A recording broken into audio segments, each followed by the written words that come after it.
South India shopping mall the wedding Mantra సరికొత్త wedding collection South India shopping mall.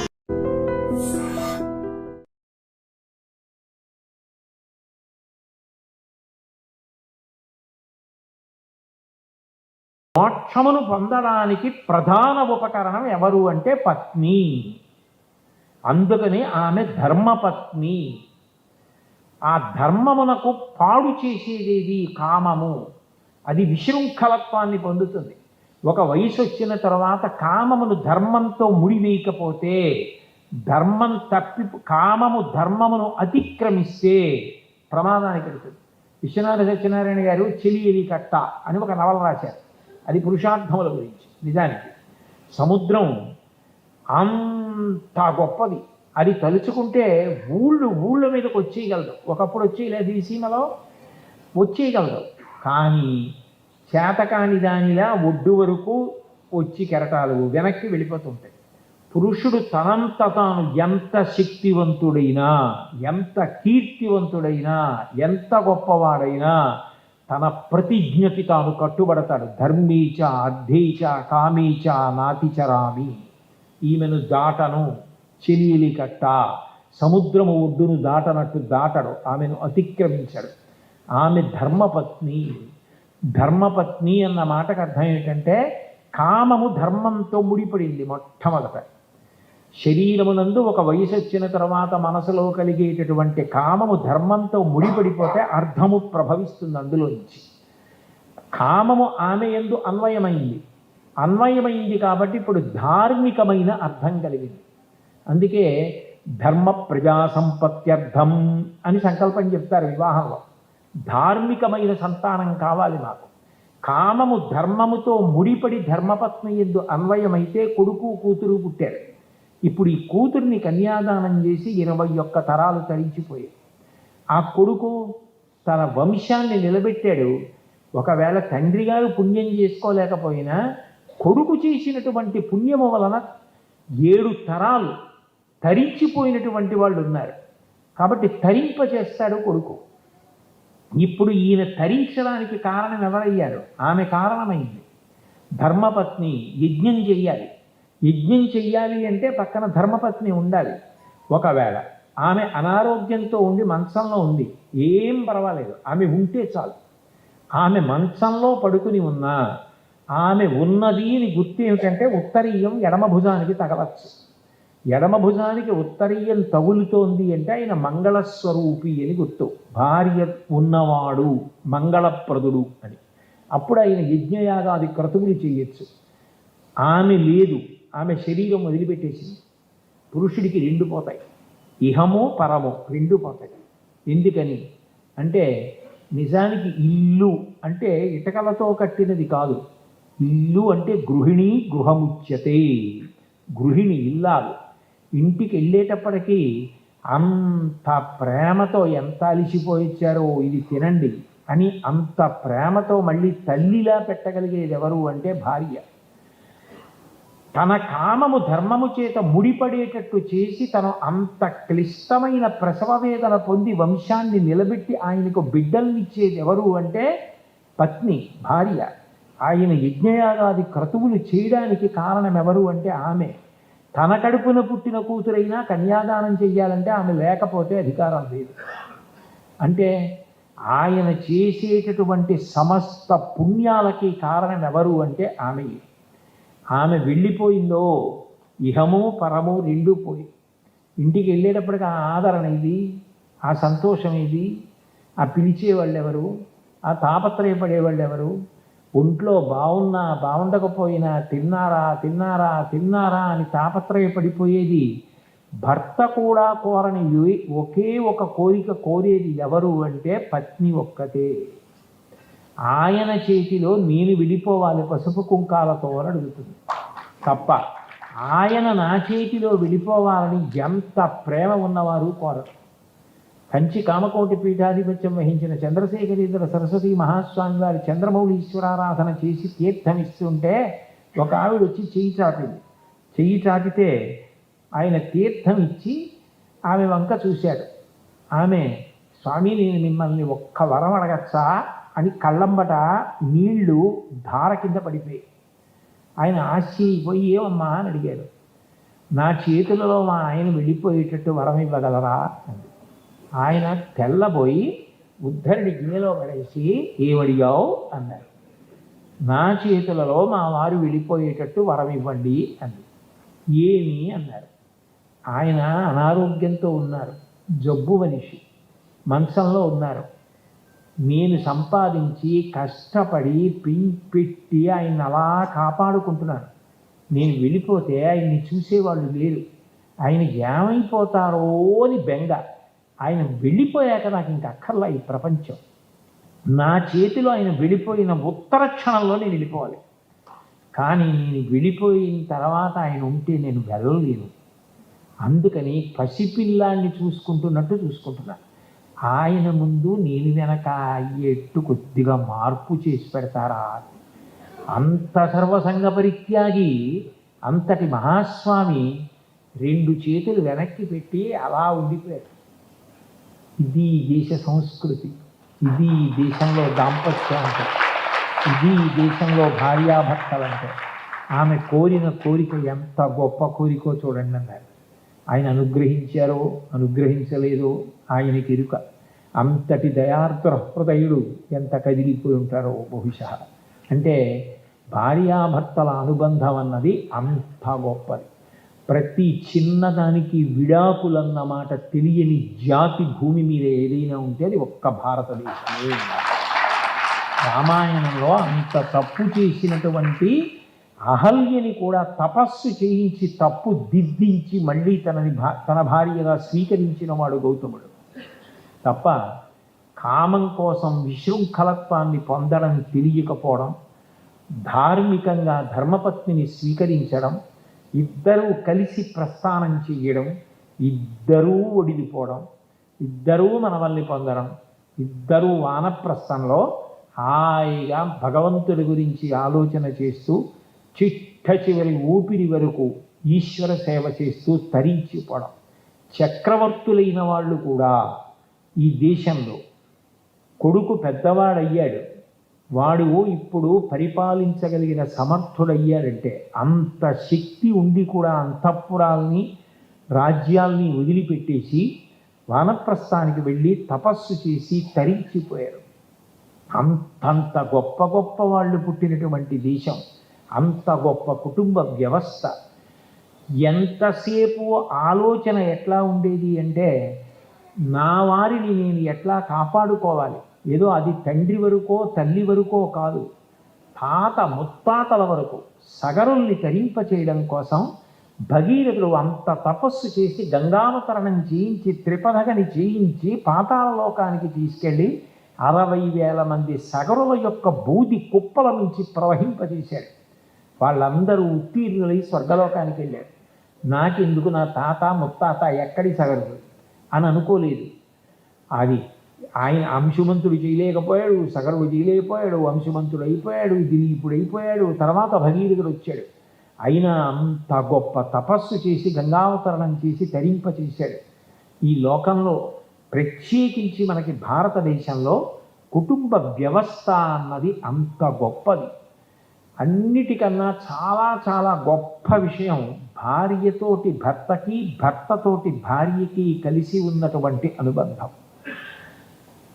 నిజానికి పురుషుడి యొక్క జీవిత మర్యాద ఎక్కడ తెలుస్తుంది అంటే భార్య వెళ్ళిపోయేటప్పుడు ఎన్ని జన్మలెత్తినా ఆయనకే భార్యను కావాలి అని వెళ్ళిపోతుందే ఆ పురుషుడి జీవితం సార్థక్యం. ఒకవేళ ఆమెకి ఆయన మంచివాడైనా అట్లా అనిపించలేదనుకోండి, అట్లా అనకుండా వెళ్ళిపోయింది అనుకోండి, ఆయనకు వచ్చిన నష్టము ఉందని నేనేమి అంటలేదు. కానీ అన్ని అనుబంధాలని పక్కన పెట్టేసి వాళ్ళిద్దరూ కలిసి ప్రస్థానం చేయడం అన్నది ఈ దేశం యొక్క గొప్పతనం. ఆమె ఎక్కడో పుట్టింది, తల్లిదండ్రులు ఉన్నారు, ఆమెకో పుట్టింటి పేరుంది, ఆమెకో వంశం, ఆమెకో గోత్రం ఉంది, ఆమెకి స్నేహితులు ఉన్నారు, ఆమె ఉన్న ఊరుంది. ఇన్నిటినీ వదిలిపెట్టేసి మెడలో మంగళసూత్రం కట్టి జీలకర్ర బెల్లం పెట్టిన వాడి చిటికిని వేలు పట్టుకొని సముద్రాలు దాటి దీపాంతరానికి వెళ్ళిపోతోంది. ఏమిటి నమ్మకం అంటే ఆయన నా దైవం అంటుంది, ఆయన నా సమస్తం, ఆయన బాగుండాలి. ఎంత ఆశ్చర్యం! అసలు ఏ దేశంలో ఉంది ఈ వ్యవస్థ? ఎంత గొప్ప వ్యవస్థ! అందుకే నేను ఈ మాట ఏదో పక్షపాతానికో పొగిడించుకోవడానికో చెప్పట్లా, నేను ఉన్న మాట పరమ సత్యం చెప్తున్నాను. ఈ దేశంలో ఈ మర్యాద, ఈ గౌరవం ఇలా నిలబడడానికి కారకులైన వారెవరు అంటే మొట్టమొదట తల్లులే. వారి త్యాగం దగ్గర ప్రారంభం, కుటుంబ వ్యవస్థ ప్రారంభం ఎక్కడ అంటే అక్కడ. అట్లా స్త్రీ రానినాడు అసలు కుటుంబ వ్యవస్థ ఎక్కడుంది? ఆమె కదిలి వచ్చేసింది, ఆమె వెళ్ళిపోతోంది, ఎన్ని సముద్రాలైనా దాటి వెళ్ళిపోతోంది. ఆ భర్త కోసం అన్నీ త్యాగం చేసేస్తుంది. సీతమ్మ రామాయణంలో అయోధ్యకాండలో ఆ మహానుభావుడు అత్రి మహర్షి భార్య అనసూయమ్మతో మాట్లాడుతూ మాట అంటుంది, అమ్మా ఈ దేశం గొప్పతనం ఎక్కడుందంటే రాత్రి భార్యని పరుషంగా మాట్లాడి హింసించినటువంటి భర్త పడి నిద్రపోతుంటే ముందు లేచిన భార్య మంగళసూత్రం కళ్ళకద్దుకుని వీటితో నేను కడతేరిపోవాలని కోరుకుంటుందమ్మా, అటువంటి జాతిలో పుట్టిన స్త్రీని. అంత ఉత్తముడు రామచంద్రమూర్తి యొక్క భార్య నేను ఎందుకు గర్వపడతాను తప్ప అరణ్యవాసానికి వచ్చిన చేతకాని వాడంటానమ్మా అంది. అది దేశపు వైభవం. చిట్ట చివరికి చేరేటప్పటికి పైకి మాట్లాడరు కానీ గుప్తంగా మనసులో బెంగ అంతా ఏమిటంటే నాకన్నా ముందు ఇది విడిపోతే పర్వాలేదు, నేను ఉంటాను, నేను చూస్తాను, ఆఖరి వరకు నేను ఏదో చూడగలను, ఏదో తాపత్రయం ఆయనకి. ఆయన బెంగ అంతా ఏమిటంటే నేను విడిపోతే ఇది ఏమైపోతుంది. అప్పుడు ఆయనకి ఆమె బలహీనతలన్నీ గుర్తొస్తాయి. తొందరగా కోపం వస్తుంది, చటుక్కుని మాట అంటుంది, మనసు మంచిదే కానీ దీన్ని అర్థం చేసుకుంటారా, ఇంత బతుకు బతికింది, ఇంత గౌరవాన్ని పొందింది, ఏమైపోతుంది అని బెంగ. కుటుంబ వ్యవస్థకున్న గొప్పతనం ఏమిటంటే కొడుకు ఒక్కడు మంచివాడు అనుకోండి, ఆయన హాయిగా శరీరం చేస్తాడు, ఏం పర్వాలేదు వాడు. ఎక్కడండి అసలు మనిషికి శాంతి? అది తప్ప ఎక్కడుంది? సమస్త శాంతికి కారణం కుటుంబ వ్యవస్థే. మనిషికి సంస్కారం ఎక్కడి నుంచి వస్తుంది? విశ్వవిద్యాలయం సంస్కృతికి ఏది అంటే తాతగారు పడుకున్న మంచం. తాతగారు పడుకుంటాడే, పడుకున్నప్పుడు మనవడు వచ్చి తాతగారి డొక్కలో చేరుతాడు.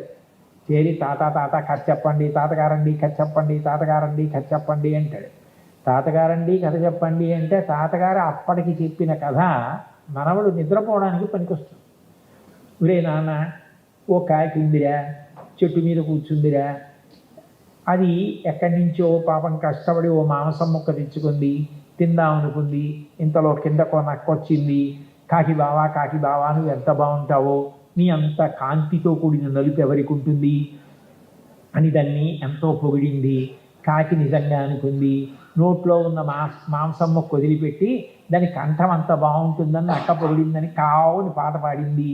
ఆ మాంసం ముక్క కిందడిపోతే నాకు ఎత్తుకుపోయింది అని తాతగారు చెప్తాడు. చెప్తే మనవాడు అది విని తాతగారు చాలా బాగుంది తాతగారు అని పడుకుని నిద్రైపోయాడు. వాడు తర్వాత పెద్ద అధికారి అయ్యాడు. అయిన తర్వాత ఎవరో వచ్చి నిష్కారణంగా వాడిని పొగుడుతున్నాడు.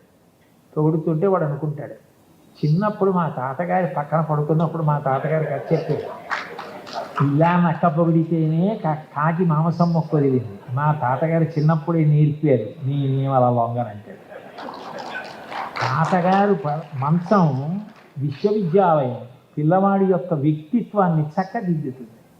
తాత, నాన్నమ్మ, అమ్మమ్మ, తాత వాళ్ళందరూ కలిసి ఉండడం, మేనమామ, తన ఇల్లు గొప్ప కాదండి. నేను ఒక కుటుంబాన్ని చూశా, ఈ ప్రవచనాల పేరు చెప్పి అనేక ఊళ్ళో ఎప్పుడప్పుడు వెళుతూ ఉంటాను కదా, అనేక కుటుంబాలను చూస్తుంటా.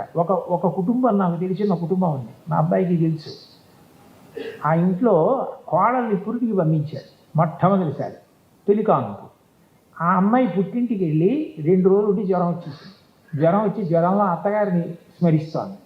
ఆ పుట్టింటి వారు ఉన్నవాళ్లే, అమ్మాయి ఇక్కడ మా అమ్మాయి ఉండలేదు ఏమనుకోకండి, తీసుకెళ్ళిపోండి అని తీసుకొచ్చి అత్తారింట్లో దింపేశారు. అత్తగారు 2 రోజుల్లో ఆవిడ అసలు డీలా పడిపోయి అన్నం తినడం మానేసింది. అత్తగారు కోడలు మొదటి నుంచి కలిసి ఉన్నారా, కడుపున పుట్టిందా? అవి కుటుంబాలు. మా వాళ్ళంటే బంధువులు ఎవరొచ్చినా అంత ప్రేమ, ఆ కూర్చోబెట్టడం, ఆ కలిసి ఉండడం. వాళ్ళకి మాకు మాటలు లేవు, వాళ్ళకి మాకు గొడవలు ఉన్నాయి. అదే ఆ మనుష్య జన్మ, అదే ఆ సంస్కారం. ఎంతమంది చేత ఒక వయసు వచ్చేటప్పటికి గౌరవింపబడతావో, పెదనాన్నగారు అని పిలిపించుకోవడం ఎంత మర్యాద అండి. నాన్నగారే ఎంత గొప్పదైతే పెదనాన్నగారు అంటే తమ్ముడి పిల్లలు పెద్దనాన్నగారు అని పిలుస్తారు అంటే అందులో ఎంత మాధుర్యం, ఎంత కర్తవ్యత అనిస్తుంది. వాళ్ళ గురించి ఆలోచించవలసిన అవసరం.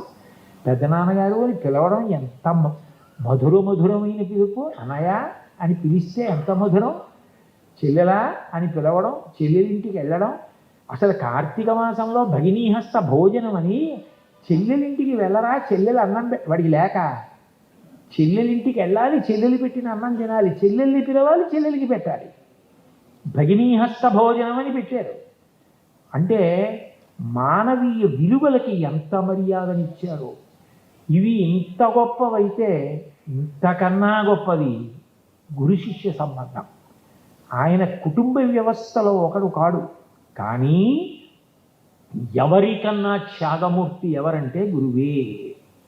ఆయన ఎంత కష్టపడి నేర్చుకున్నాడో. లోకంలో ఎవరి ఆస్తి అయినా బిడ్డలకు ఎడుతుంది. గురువుగారి ఆస్తి మాత్రం ఆయన చదువు, ఆయన సంస్కారం. అవి ఎవరికి ఎడతాయంటే ఆయన మీద నమ్మకం ఉన్న ఆయన శిష్యులందరికీ వెళ్ళిపోతాయి తప్ప ఆయన బిడ్డలకే అవి వెళ్ళవు. అందరూ ఏం చేస్తారంటే పుట్టుకనిస్తారు తల్లిదండ్రులు, కానీ మళ్ళీ పుట్టవలసిన అవసరం లేని జ్ఞానములు ఇవ్వగలిగిన వాడు గురువు. అటువంటి గురువు పట్ల అంత గౌరవం ఉండడం అన్నది కుటుంబ వ్యవస్థలోనే నేర్చుకుంటారు. ముత్తుస్వామి దీక్షితారు వారికి చిదంబరనాథయోగి మీద అంత గౌరవం ఎందుకు వచ్చింది? తండ్రి గారైనటువంటి మహానుభావుడు ఆయన నేర్పినటువంటి సంస్కారం.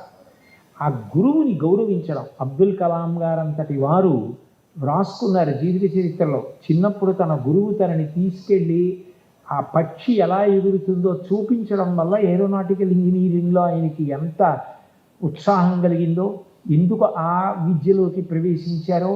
ఒకనాడు ఆయనకి మెడ్రాస్ ఇన్స్టిట్యూట్ ఆఫ్ టెక్నాలజీలో సీట్ వస్తే కట్టడానికి 1000 రూపాయలు లేకపోతే ఆయన సోదరి జోహారా ఆవిడ కష్టపడి తన చేతి గాజులు గొలుసు తాకట్టు పెట్టి ఇస్తే ఆ 1000 రూపాయలతో చేరి, అమ్మ నేను సాధ్యమైనంత తొందరగా తాకట్టు విడిపించి నీకు ఇచ్చేస్తానన్నారు. అప్పటికి చదువుకుంటున్న ఆయన ఎలా విడిపిస్తారు? ఆయనకున్న ఒక్క మార్గం మెడ్రాస్ ఇన్స్టిట్యూట్ ఆఫ్ టెక్నాలజీ, ఆ రోజుల్లో అంత సుప్రసిద్ధ సంస్థలో బాగా చదువుకుని స్కాలర్షిప్ సంపాదించి విడిపించాలి. చిల్లెలు నగలు విడిపించడానికి బాగా చదవడం మొదలుపెట్టినటువంటి కలాం గారు ఈ దేశానికే ఎంత గర్వించదగ్గ బిడ్డ అయ్యారో మీ అందరూ చూశారు.